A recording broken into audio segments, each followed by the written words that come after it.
कहते हैं कुछ जगह बंद हो जाती हैं, लेकिन वहाँ जो हुआ होता है वो कभी ख़त्म नहीं होता।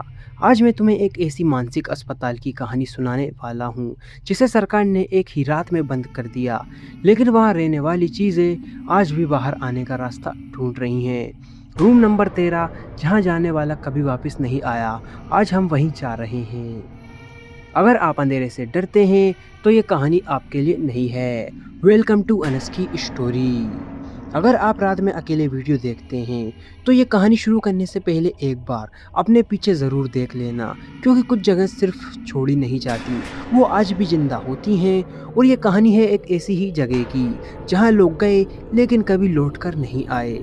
1980 के दशक में शहर से थोड़ा बाहर एक बड़ा मानसिक अस्पताल था जिसका नाम अब किसी को ठीक से याद नहीं। लोग उसे बस पुराना अस्पताल कहते थे। वहाँ गंभीर मानसिक मरीजों का इलाज होता था, लेकिन धीरे धीरे अफवाहें फैलने लगी कि वहाँ इलाज नहीं कुछ और ही चल रहा है। रात के समय चीखों की आवाज़ें दूर तक सुनाई देती थी और कई स्टाफ ने दावा किया था कि डॉक्टर मरीजों पर अजीब और ख़तरनाक एक्सपेरिमेंट करते थे। एक रात अचानक वो अस्पताल हमेशा के लिए बंद हो गया। कोई ऑफिशियल अनाउंसमेंट नहीं, कोई प्रेस कॉन्फ्रेंस नहीं, बस एक सुबह लोगों ने देखा कि गेट बंद है और अंदर कोई नहीं। कुछ दिनों बाद पुलिस अंदर गई तो कई कमरों में खून के निशान मिले, कुछ अधजली लाशें और कई कमरे पूरी तरह खाली, लोग जैसे हवा में गायब हो गए हों। सबसे अजीब बात यह थी कि अस्पताल के सारे रिकॉर्ड्स चल चुके थे। आज वो जगह पूरी तरह वीरान है, दीवारें टूटी हुई, खिड़कियां काली और अंदर हर कोने में अंधेरा। लेकिन आसपास के लोग आज भी कहते हैं कि रात के 2 बजे वहां से चीखने, हंसने और रोने की आवाज़ें आती हैं, खासकर रूम नंबर 13, जिसे सबसे खतरनाक माना जाता है। जो भी अंदर गया वो कभी वापस नहीं आया। इसी रहस्य को जानने के लिए एक यूट्यूबर आर्यन वहां जाने का फैसला करता है। उसका चैनल हॉरर इन्वेस्टिगेशन के लिए माना जाता था और वो पहले भी कई हॉन्टेड जगहों पर जा चुका था, लेकिन इस बार कुछ अलग था। उसे खुद भी थोड़ा डर लग रहा था, लेकिन व्यूज़ के लिए उसने ये रिस्क लेने का फैसला किया।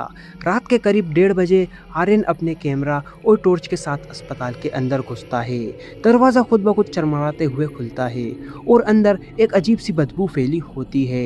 दीवारों पर पुराने खून के निशान अभी भी दिखाई देते हैं। कैमरा ऑन करते हुए वो धीरे से बोलता है, दोस्तों मैं अभी उस जगह पर हूँ जहाँ से लोग वापस नहीं आए। आसपास का माहौल देखकर मानो ऐसा लग रहा था जैसे कोई पहले से ही हॉस्पिटल के अंदर आर्यन का इंतज़ार कर रहा हो, उसने पहले से ही सब कुछ काम करके रखे हों। अंदर जाते ही उसे हल्की हल्की फुसफुसाहट सुनाई देती है, जैसे कोई बहुत दूर से उसका नाम ले रहा हो। आर्यन वो चौंक कर पीछे देखता है, लेकिन वहाँ कोई नहीं होता। उसके हाथ कांपने लगते हैं, लेकिन वो खुद को संभालते हुए आगे बढ़ता है। हर कदम के साथ वो एहसास बढ़ाता जाता है कि वो अकेला नहीं है। अचानक एक कमरे का दरवाज़ा जोर से बंद हो जाता है। आर्यन डर कर कैमरा उस तरफ करता है। दरवाजे पर नंबर लिखा होता है 13, वही कुख्यात नंबर 13। उसका दिल तेजी से धड़कने लगता है। यही है वो कमरा, वो धीरे से कहता है। दरवाज़ा खोलने की कोशिश करता है।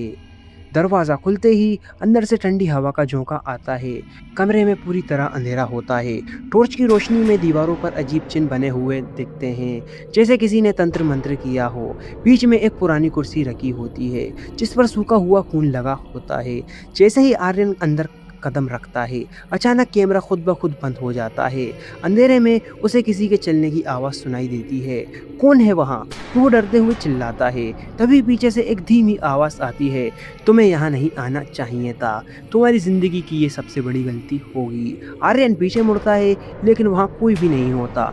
तभी अचानक उसके सामने एक परछाई बनती है, एक लंबा काला साया जिसकी आंखें लाल चमक रही होती हैं। वो साया धीरे धीरे उसकी तरफ बढ़ता है। आर्यन पीछे हटने की कोशिश करता है, लेकिन उसके पैर जैसे ज़मीन से चिपक जाते हैं। उस साये की आवाज़ गूंजने लगती है, डॉक्टर ने हमें बुलाया था और अब हम यहाँ से कहीं नहीं जाएंगे, ये अब हमारा घर बन चुका है। आर्यन को अचानक सब समझ में आने लगता है। डॉक्टर ने यहाँ कोई खतरनाक तंत्र किया था, किसी आत्मा को बुलाया था जो अब पूरे अस्पताल में फैल चुकी है। अचानक कमरे की दीवारों से कई हाथ निकलने लगते हैं, सफ़ेद खून से सने हुए हाथ जो आर्यन को पकड़ने लगते हैं। वो चिल्लाता है, मुझे छोड़ दो, लेकिन कोई सुनने वाला नहीं होता। उसकी चीखें पूरे अस्पताल में गूंजने लगती हैं, लेकिन क्या फ़ायदा, जब कोई सुनने वाला ही ना हो।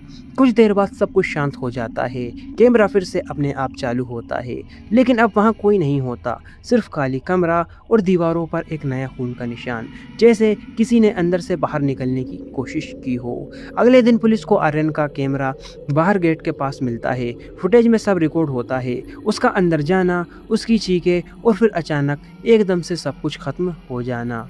लेकिन आर्यन का कोई पता नहीं चलता, जैसे वो भी बाकी लोगों की तरह गायब हो गया हो, मानो आर्यन नाम का शख्स कभी वहाँ पर पहुँचा ही ना हो। उस हॉस्पिटल के आसपास उसका कोई भी नामो निशान नहीं मिलता।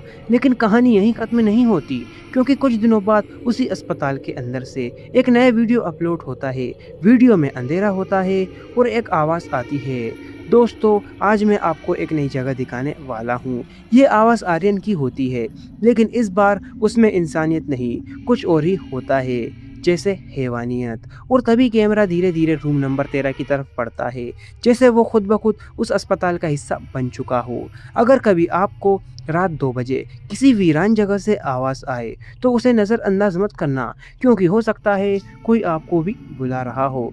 लेकिन ध्यान रहे, आपको वहाँ नहीं जाना, आपको उस आवाज़ की तरफ नहीं देखना, बिल्कुल भी नहीं। और अगर तुम सोच रहे हो कि ये सब बस एक वीडियो थी, एक स्टोरी थी, तो एक बार फिर से सोच लेना, क्योंकि कहते हैं उस अस्पताल के बाहर लगे जंग लगे गेट पर आज भी कभी कभी कोई अंदर से खटखटाता है, जैसे कोई बाहर निकलना चाहता हो।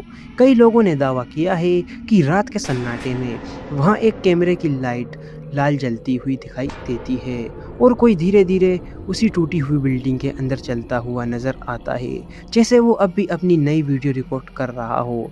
तो अगली बार अगर तुम रात 2 बजे फ़ोन स्क्रॉल कर रहे हो और अचानक कोई अनजान वीडियो अपने आप प्ले हो जाता है, तो उसे तुरंत बंद कर देना, क्योंकि हो सकता है वो कोई नॉर्मल वीडियो ना हो, बल्कि उसी अस्पताल से आया हुआ एक सिग्नल हो, जहाँ से कोई बाहर नहीं निकल पाया और शायद इस बार वो तुम्हें देख रहा हो, तुम्हारा इंतज़ार कर रहा हो रूम नंबर 13 के दरवाजे पर। अगर ये वीडियो आप तक पहुंच गई है तो प्लीज़ आप लोग चैनल को सब्सक्राइब करें और मुझे अपना छोटा भाई समझकर सपोर्ट करें, क्योंकि आपके सब्सक्राइब करने से हमें मोटिवेशन मिलता है और वीडियो बनाने में भी अच्छा लगता है। तो प्लीज़ आप लोग मुझे सपोर्ट करें।